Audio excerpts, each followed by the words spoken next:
Hello नमस्कार दोस्तों। तो जैसा कि अभी हम लोग एनसीईआरटी प्रारंभ कर रहे हैं और एनसीईआरटी ये हो जाता है छठा क्लास का एनसीईआरटी है विज्ञान का।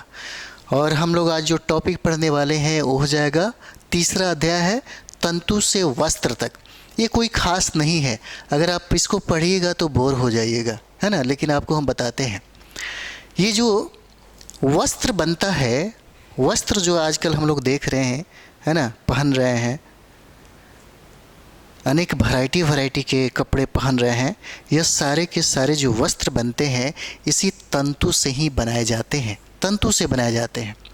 और तंतु जो हमें प्राप्त होता है, तंतु हमें जो प्राप्त होता है वो दो सोर्स हो जाता है। सबसे पहले हम जानवर से भी, जानवर के खाल हैं, है ना, या उसके ये कहें तो उसके रोवे से भी हमें यह प्राप्त हो जाता है। और साथ ही साथ हमें पादप से भी, है ना, पादप से या पौधे से भी हमें तंतु प्राप्त हो जाते हैं।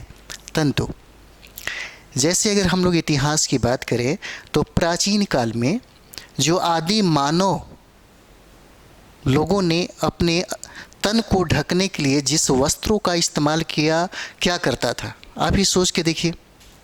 वो लोगों ने सबसे पहले क्या किया, वृक्ष की छाल से ही अपना कपड़ा बनाया। वृक्ष की छाल से उन लोगों ने अपना कपड़ा बनाया। और जब जंगल में वो लोग रहते थे तो जंगली जानवरों का शिकार करते थे। तो जंगली जानवरों के जो खाल थे, जो चमड़े थे, उस चमड़ों का इस्तेमाल इन लोगों ने कपड़े में किया, चमड़ा का इस्तेमाल किया। उसके बाद देखते हैं जो बड़े बड़े पत्ते होते हैं, आज भी देखते हैं बहुत सारे आदिवासी हैं, आप रील्स वगैरह देखते होंगे तो बहुत ऐसे लोग हैं जो बड़े बड़े जो पेड़ पौधे के जो पत्ते होते हैं उसी को लोग लपेट लेते हैं, है ना। उस तरीके से यानी कि यहाँ पर बड़े बड़े पत्तों का भी इस्तेमाल किया गया। और इतना ही नहीं, जैसे घास को बुन करके चटाई बनाना और चटाई बना करके उस तरह से अपने कपड़ों का इस्तेमाल वो लोग करने लगे। अभी के वर्तमान में अगर हम लोग देखें, है ना, अभी के वर्तमान में अगर हम लोग देखें तो अभी बहुत सारे चीज़ों का इस्तेमाल किया जाता है। जैसे में अगर बात करें तो तंतु की अगर हम लोग यहाँ पर बात करते हैं तो तंतु को दो भागों में डिवाइड कर सकते हैं। सबसे पहला जो एक प्राकृतिक तंतु हो जाएगा, एक हो जाता है प्राकृतिक तंतु, है ना, ये भी देख लीजिए, एक हो जाता है प्राकृतिक तंतु हम लोग बोलते हैं। और प्राकृतिक तंतु में आपको पता है जैसे पटसन हो गया, है ना, पटसन जिसको हम लोग जूट कहते हैं, जूट कहते हैं। और सबसे ज़्यादा पटसन का उत्पादन जैसे वेस्ट बंगाल, बिहार और असम में होता है। यहाँ पर वेस्ट बंगाल, है ना, बिहार और असम में इसका सबसे ज़्यादा, है ना, खेती किया जाता है। और आप देखते होंगे इस पटसन और जूट को जब ये फसल तैयार हो जाता है तो कुछ दिनों के लिए इसे पानी में डाल दिया जाता है। और पानी में डाल देने के बाद इससे पटसन जो है वो तैयार हो जाता है और इसी पटसन से आजकल कपड़े बनाए जाते हैं। तो प्राकृतिक तंतु में पटसन भी हो जाएगा। उसके बाद हम लोग देखते हैं रुई का इस्तेमाल किया जाता है, कपास का, है ना। पहले के समय में कपास में बीज होते थे, है ना, तो उसे मशीनों के द्वारा, क्योंकि मशीन उस समय का आविष्कार हुआ नहीं था, तो लोग ही उसको निकाल करके अलग अलग करते थे और उससे वस्त्र बनाए जाते थे, है ना। लेकिन अभी है तो ये मशीनों का, बड़े बड़े मशीनों का प्रयोग किया जाता है। रुई ये हो जाता है प्राकृतिक तंतु में, ये सब आता है। जैसे सन भी प्राकृतिक तंतु ही है। जैसे कुआर का नाम जानते होंगे, जैसे नारियल का जो छाल है, जो रेशा है, उसको कुआर कहा जाता है ना। उसको हम लोग क्या कहते हैं, कुआर कहते हैं, है ना। और जैसे ऊन की अगर बात करें तो ऊन क्या है, भेड़ से भी हमें ऊन की प्राप्ति हो जाती है, भेड़ से हमें ऊन की प्राप्ति हो जाती है। जैसे रेशम की अगर बात करें हम लोग, है ना, तो ये रेशम जो है हमें कीटों से प्राप्त हो जाता है। और रेशम का सबसे पहला, है ना, आविष्कार चीन में किया, चीन वालों ने किया था, है ना।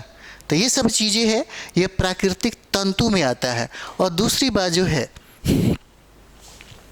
तंतु का एक रूप देख लिया, और दूसरा जो तंतु का जो रूप है उसको हम लोग संश्लिष्ट कहते हैं, है ना, संश्लिष्ट तंतु।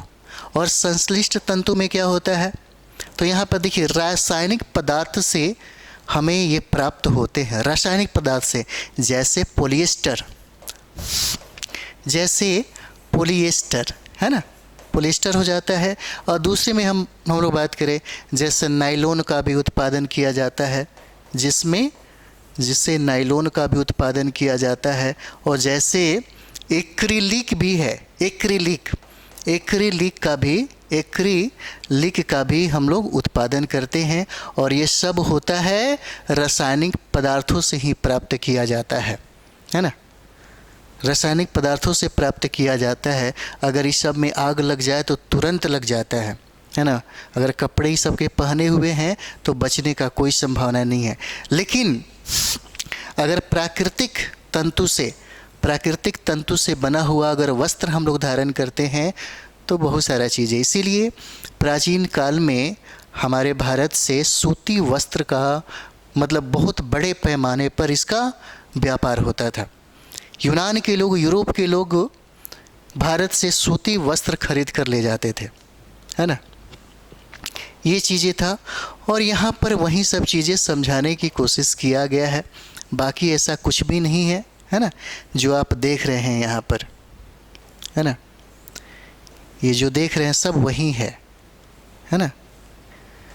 रुई हो जाता है, कैसे प्राप्त होता है ये सब चीज़ें, जूट, पटसन, है ना, कपास पादप के स्रोत हो जाते हैं। सूती धागे की कताई जो है, महात्मा गांधी जब वो रचनात्मक कार्यक्रम करते थे तो हमेशा चरखा, है ना, चरखा सभी के हाथों में दिलाया करते थे कि कम से कम सभी लोग अपना रोज़गार को डेवलप कर सके। और आप देखिए मध्ययुगीन यानी कि मध्यकाल में सबसे ज़्यादा हस्तकरघा और कुटीर उद्योग था। उस समय चरखे से लोग सूती वस्त्रों का, है ना, उत्पाद मतलब समझिए कि उसको बनाया करते थे, उससे कपड़े भी मतलब बनाए जाने लगे। शुरू में मानव को आपको पता होगा कि ऐसे ही कोई भी वस्त्र लपेट लेता था, क्योंकि सुई का निर्माण नहीं हुआ था। और जब सुई धागा आया तब धीरे धीरे वस्त्रों में आज डिजाइनिंग, हम लोग काफ़ी आधुनिक समय में जी रहे हैं, है ना, बहुत अलग अलग तरीके से कपड़े भी पहन रहे हैं। तो एक विशेष प्रकार की बुनाई भी है ना, और वस्त्र सामग्री का इतिहास भी हम लोगों ने अभी देख लिया, है ना। तो ऐसा कोई खास इसमें नहीं है। जैसे यहाँ पर देखिए, यहाँ पर कहता है कि वस्त्र सामग्री, है ना, वस्त्र सामग्री अथवा वस्त्रों में विविधता होती है, जैसे सूती, रेशमी, ऊनी, पॉलिएस्टर। वस्त्र तागों से बनते हैं जिन्हें तंतुओं से बनाया जाता है ना। जैसे कपास देखते हैं, कपास की खेती अधिकतर आपको महाराष्ट्र यानी कि काली मिट्टियों में होता है। और यही वजह होता है कि कपास को, है ना, जैसे उस मिट्टी को काली कपासी मिट्टी भी कहा जाता है, उसमें कपास का सबसे ज़्यादा उत्पादन होता है। और यहीं पे देखिए वस्त्र तागों से बनते हैं जिन्हें तंतुओं से बनाया जाता है। यहाँ पे कहता है कि तंतु या तो प्राकृतिक होते हैं अथवा संश्लिष्ट होते हैं। अगर हम लोगों ने पढ़ा है तो इतना ही में सब कुछ इसको समेट के रख दिया है ना। जैसे रेशम, ऊन, जूट ये प्राकृतिक तंतु हो जाते हैं, जबकि नायलॉन और पॉलिएस्टर कुछ संश्लिष्ट तंतुओं की उदाहरण हो जाते हैं। रुई और जूट जैसे तंतु पादपों से प्राप्त होते हैं, है ना, पौधे से प्राप्त होते हैं, इसका खेती किया जाता है ना। और तंतुओं से तागा बनाने की प्रक्रिया को कताई कहते हैं, यानी कि तंतुओं से तागा बनाने की प्रक्रिया को कताई कहते हैं। और तागों की बुनाई दो प्रकार से की जाती है, जिससे वस्त्र बनता है ना, जिससे क्या है, वस्त्र बनता है। जैसे अभ्यास में आप देख सकते हैं, अभ्यास में भी कोई खास बात नहीं है ना। तो निम्नलिखित तंतुओं को प्राकृतिक तथा संश्लिष्ट में वर्गीकृत कीजिए, जैसे नायलॉन, ऊन, रुई, रेशम, पॉलिएस्टर और पटसन। तो इसमें कौन सा, है ना, तंतु प्राकृतिक है और कौन सा तंतु संश्लिष्ट हो जाएगा, है ना। जैसे आप देखते हैं नायलॉन हो जाएगा, है ना, और पॉलिएस्टर, ये है संश्लिष्ट तंतु के उदाहरण है। बाकी हम देख रहे हैं ऊन, रुई, रेशम और पटसन, ये प्राकृतिक तंतुओं के उदाहरण हो जाते हैं। कहता है नीचे दिए गए कथन सत्य है अथवा असत्य उल्लेख कीजिए। तंतुओं से तागा बनता है, कताई वस्त्र निर्माण की एक प्रक्रिया है, जूट नारियल का बाहरी आवरण होता है ना, आपको समझ में आ जाएगा। जैसे जूट नारियल का बाहरी आवरण होता है, नहीं ना, ये गलत है। तो कम से कम अगर आप पढ़े होंगे तो आपको ये समझ में आ जाएगा। जैसे यहाँ पे देखिए, पॉलिएस्टर एक प्राकृतिक तंतु है, नहीं, बिल्कुल गलत है। रेशम तंतु किसी पादप के तने से प्राप्त होते हैं, ऐसा नहीं है। तागों की बुनाई से वस्त्र का एक टुकड़ा बनता है ना। तो ये सब चीज़ें कोई खास इसमें नहीं है ना। रुई तथा जूट पादप के किन भागों से प्राप्त होते हैं? नारियल तंतु से बनने वाली 2 वस्तुओं के नाम बताइए, है ना। और ये सब चीज़ें तो बिल्कुल ऐसा नहीं है ना। तो हम लोग इसके बाद नेक्स्ट जो है वो इम्पॉर्टेंट हो जाता है टॉपिक, वो इम्पॉर्टेंट टॉपिक है जहाँ से प्रश्न पूछे जा सकते हैं, है ना। और छठा क्लास का भी NCERT पढ़ रहे हैं।